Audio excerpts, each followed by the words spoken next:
Happy Monday. Hope you all had a beautiful week behind and looking towards a beautiful week ahead. We are doing an astrology forecast for today. This is for August 5th until the 28th, so it's kind of a broader spectrum forecast, and I'll be reading the earth, air, and fire and water signs. So if you would like to listen to your sign, I'll be reading those. So we are now splitting up into Mercury retrograde. It passes the Earth in orbit, kind of like an obstacle illusion when you're passing another vehicle and it looks like the wheels are spinning behind you. Try to avoid signing any contracts, as Mercury will have some fun-fledged events that might set it back. So if you do sign any, please read the fine print, triple check, reread, and in some cases have a lawyer review it, especially if you're dealing with documents for your business. And going back in Leo can be very challenging. On August 8th, we do have the Lion's Gate, where the Sun, Earth, Sirius, and Orion's belt all meet up. And this is like a spiritual new year. It's the brightest visible star known, also known as the spiritual sun. And I have some notes on the Lion's Gate, so I'll talk about that a little bit if we have some time at the end. And this happens once a year. On August 14th, we have Mars and Jupiter. They're coming together, and Mars is go, go, go, where Jupiter is expansion, and they're both in Gemini. And you're going to want to speak your mind in truth, and with retrograde, it's going to be challenging. And those two clash. So make sure you think before you speak, or honestly, maybe just keep it to yourself or write it down. I find myself at work, when I get upset, I'll write things down and then I'll just put them in the lockbox to be shredded. So we have a company that picks our boxes up and shreds them outside of our company. Gemini can bring gossip and misinformation, a lot of mudslinging all month long.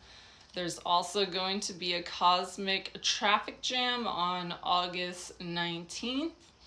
The full moon in Aquarius T-squares the sign, which is one fixed, Taurus, Leo, and Aquarius. Those are all fixed signs. And then we have the rooted Scorpio. In a way, Mercury in Leo is opposite. And another T-square is Uranus and Taurus. So it's been there since 2017. Uranus does not like Taurus. Uranus is about change, and Taurus is a fixed, rooted, routine sign. So be careful, because Uranus can make people erratic. Pairing that with a full moon, we are definitely going to see things, and you may be pulled between your needs at work and home. And so you might want to think, how are you balancing this? How are you shining both at home and at work? And then Jupiter, Saturn, and Venus are the mutable signs, will also be the other T-square. So how much are you hiding and how much are you telling? And then we have Jupiter, which is expansion, Saturn, which is the retraction, and Venus, which is peaceful. So all of that to the T-square is quite a mix. And think of this month as like a dress rehearsal to the big show. So we're all just in the Leo's world, getting ready, getting our glam, and we're kind of preparing for what's ahead. If you are an earth sign, that's Taurus, Virgo, and Capricorn, How can you tweak things, your image? How do you present yourself? And then for the second half of the month, take a break, do some processing, get some water medicine, and cash in on the support that you have given everyone else around you. If you are an air sign, that's Gemini, Libra, and Aquarius, the first half of the month, you have some emotional inner work, connecting with your family, feel your feelings, which you normally don't prefer and would rather be having fun, hanging out, with the friends and not getting into the emotionals. And for the second half, is partnerships for you. Who are your people, your collaborators? Check in with your schedule and a better way of communicating with others, maybe your partner or even your children.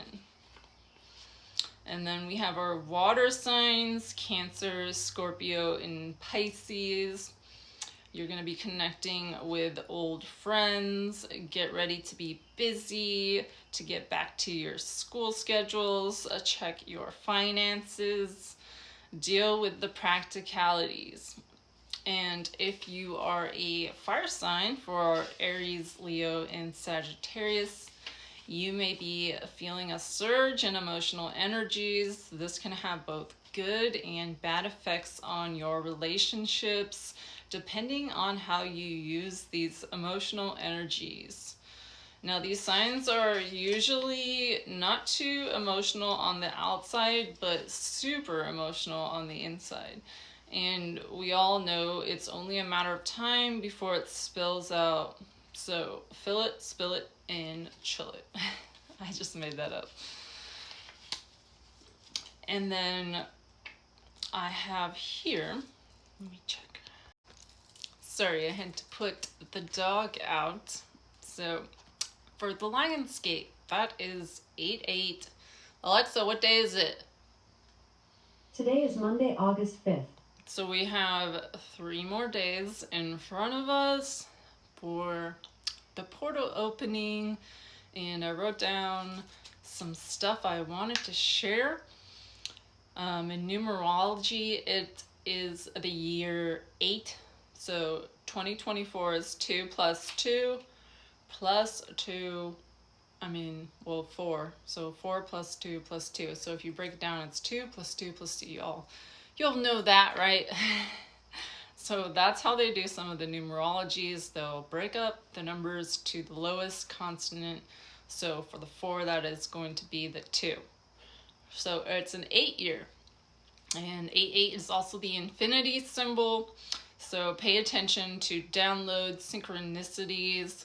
It's a major manifestation portal.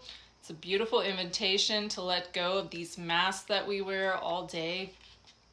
And they're masks that we are aware of and some that we are not. And how you show up in your professionalism versus how you show up at work or home is, if it's different, what are you desiring? Are the masks you are wearing going to get you there? Now that we have been in the Lionsgate, it did start. So it's July 28th until August 5th. And sorry about that, I had to let the dog back in. And the 8/8 portal is almost like a spiritual bath. What things are we letting go of and falling away from? You can prepare by journaling. What masks do you wear and what ones no longer support or serve you? And when we start dumping things, letting go of things, we're going to come into realignment. We will begin to align with what's in our heart's desires and our soul's path. If we are not willing or we're scared to let go of these things, then we're just carrying unnecessary baggage.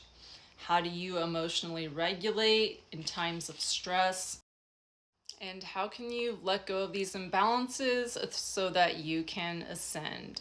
So much love and light as always, Jules.